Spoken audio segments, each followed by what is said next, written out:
What's up, everyone? It's Rick here with UTV Source. We're going to be talking about your UTV batteries and how to maintain them.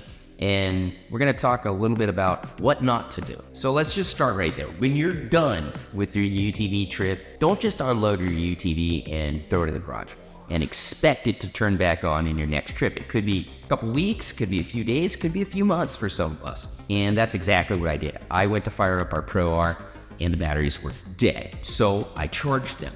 I went back out there the next day, fired right up. I was like, okay, we're going. I made it to my destination.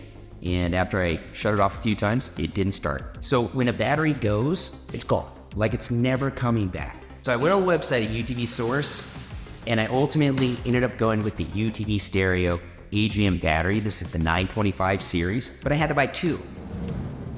Gets a little expensive. Now we offer a lot of batteries on the website. I hope you guys pop on there and do some shopping, check them out, and do some research of your own. We're also going to talk about this. This is what's going to save you money. That's a battery maintain. I love this thing. I didn't know before I jumped on the website. This plugs directly into our Pro R dash. This will work on almost anything that involves power sports, ATVs, snowmobiles, motorcycles, your car, your truck. Maintain it because batteries are not cheap. You can't just throw these away. You need to recycle them as well. So I'm going to show you how to install the batteries and how this works and how it's going to save you money. You open your box, make sure you guys have all your parts before you install anything. It just makes it that much easier if there was a mistake made. Step one, we're gonna have to remove our seat and our harnesses, get that out of the way. We have quick disconnect PRP seats. If you have to unbolt your seats, now's the time to do it. For us, we're just gonna hit the lever, slide the seat out. Most of our UTVs have accessory wiring done to them.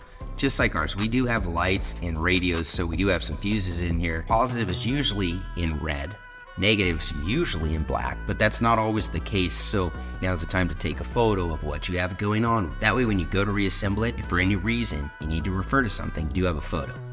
Okay, it's gonna take a 10 millimeter, so we're gonna get a ratchet wrench. Boom, right there. Our Boxer toolkit has a 10 millimeter there, but if you're like me, you lose a lot. So we have our own 10 millimeter setup right here. It's really all you need.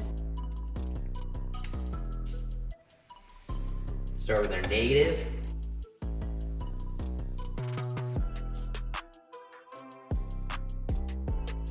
You don't want a tool touching that post to another piece of metal. It will arc until both negatives are disconnected.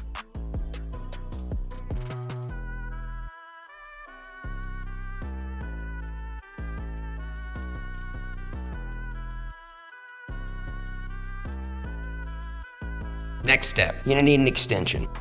And you're gonna need a T40. And you can do it with a ratchet, but I've got this brand new Milwaukee tool. We're gonna remove those brackets right there. There's two of them, one for each battery.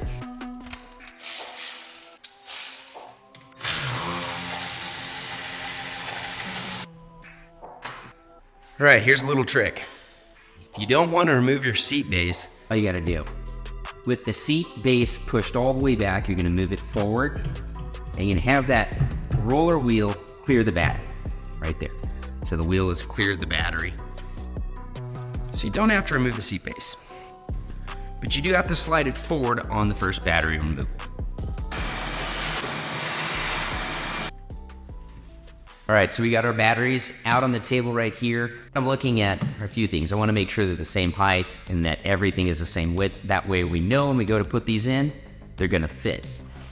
All right, we're gonna install them just like we took them out. So the back one's gonna go in first. We're gonna have to slide this forward. Make sure when you're doing this, the terminal side is up just like it was from the factory.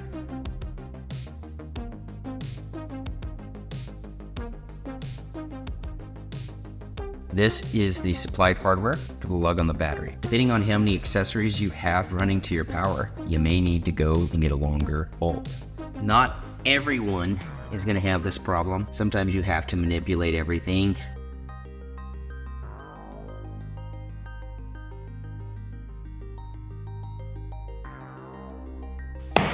You don't need those anymore, they're garbage. This is where it's at right here. Now this little part has no install time, and it's really cool. This could have prevented our factory batteries from possibly going wrong if I would have maintained them. This is like foolproof. This is what I really dig about it. This guy right here plugs right into our dash. Got a nice cord here. It's about 5 foot, maybe 6 foot long. Now some of you guys are going, well, I don't have that plug. I have a Can-Am. I have something else. The kit's gonna include everything else.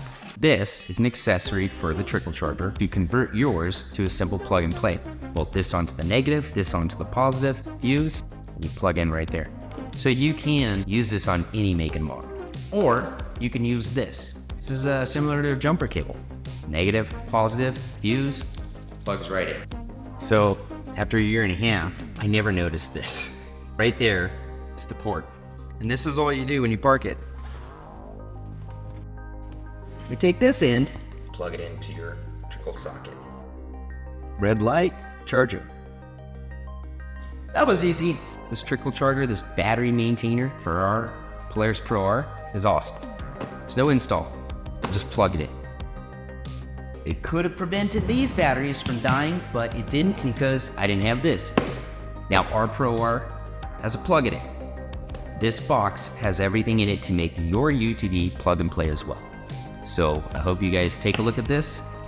If you visit us on the website at utvsource.com, remember, life's a ride, make it your own.